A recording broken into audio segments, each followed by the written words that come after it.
কিন্নর স্পিতি ট্যুরে আমরা এখন ছিটকুলে। সকাল 6টার ভিউ ছিল কিছুটা এইরকম। দূরে দেখা যাচ্ছে বরফাবৃত পর্বতশৃঙ্গ। আপন গতিতে বয়ে চলেছে প্রাণোচ্ছল বস্পা নদী। আমরা ছিটকুলে ছিলাম ভারতের শেষ ক্যাম্প নারৌ ক্যাম্প অ্যান্ড অ্যাডভেঞ্চার্সে। এর আগে আরো বেশ কয়েকটি ক্যাম্প রয়েছে। এখানে স্থানীয় মানুষরা গম চাষ করেছে। পায়ে হেঁটে দেখছিলাম ছিটকুলের প্রাকৃতিক সৌন্দর্য।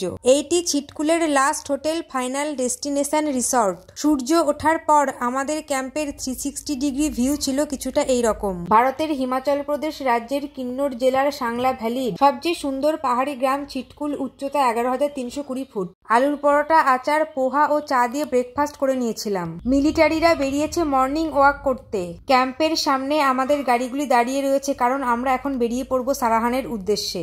এই জায়গা থেকে চীন তিব্বত সীমান্ত মাত্র 45 কিলোমিটার। মাঝে রয়েছে মিলিটারিদের দুটি চেকপোস্ট। সারাহান যাওয়ার ভিডিও নিয়ে খুব তাড়াতাড়ি ফিরছি পরের শর্টসে।